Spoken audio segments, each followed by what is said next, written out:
दोस्तों नमस्कार। स्वागत है आपका मेरे YouTube चैनल में। आज की क्लास में हम डिस्कस करेंगे क्लासिफिकेशंस ऑफ रिसोर्सेज।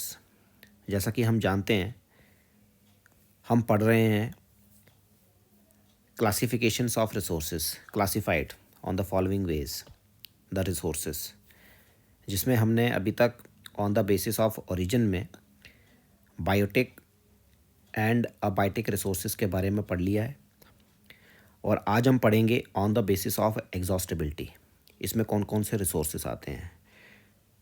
तो यहाँ पे याद रखने वाली बात यह है कि इसके अंडर आते हैं renewable resources and non renewable resources. Very important, examination point of view से बहुत इंपॉर्टेंट है।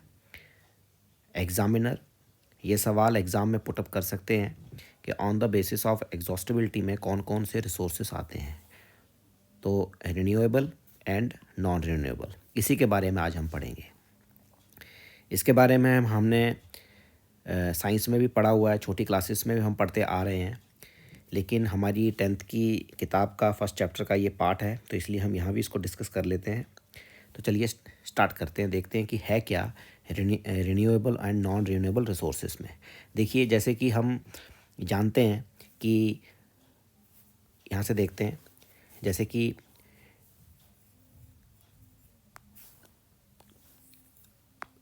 सोलर एनर्जी हो गई, है ना,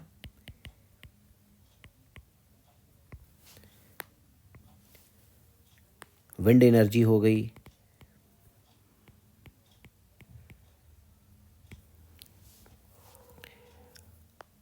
हाइड्रो एनर्जी हो गई,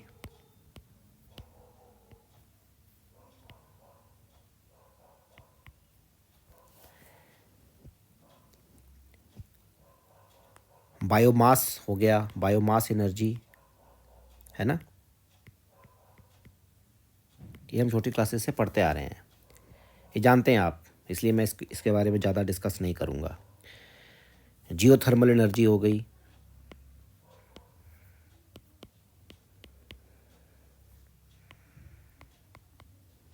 तो ये क्या है, ये सारे के सारे, ये दीज आर ऑल एनर्जीज। ये जितनी भी एनर्जी हैं, ये सब की सब कौन सी हैं, रिन्यूएबल एनर्जी, मतलब कि रिन्यूएबल रिसोर्स। ठीक है, जिसको कि हम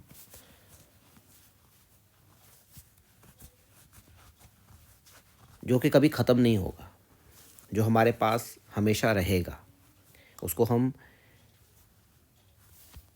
रिन्यूएबल रिसोर्स बोलते हैं। जैसे सोलर एनर्जी है, ये तो रहेगी हमारे पास, कभी ख़त्म नहीं हो सकती।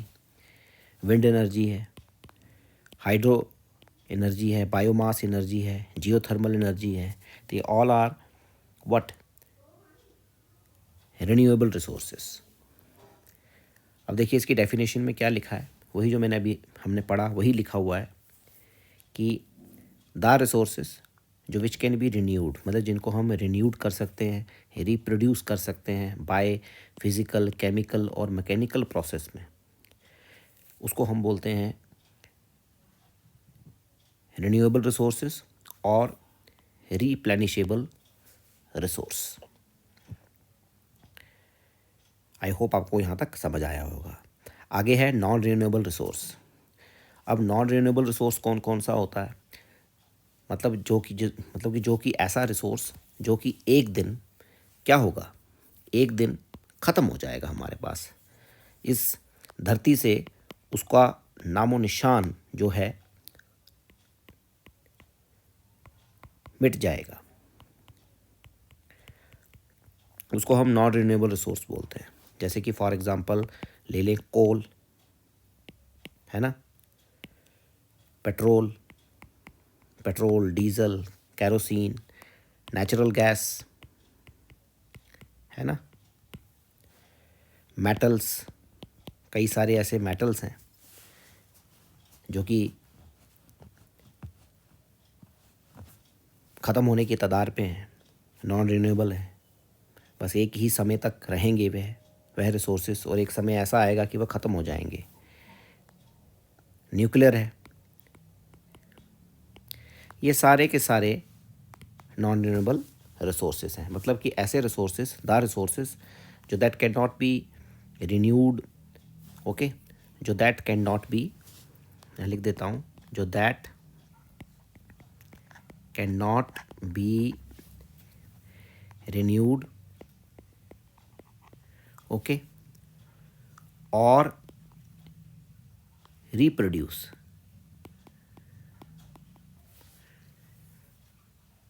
reproduced immediately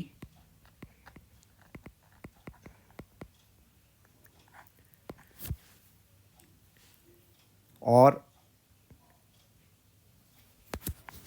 मतलब कि once they are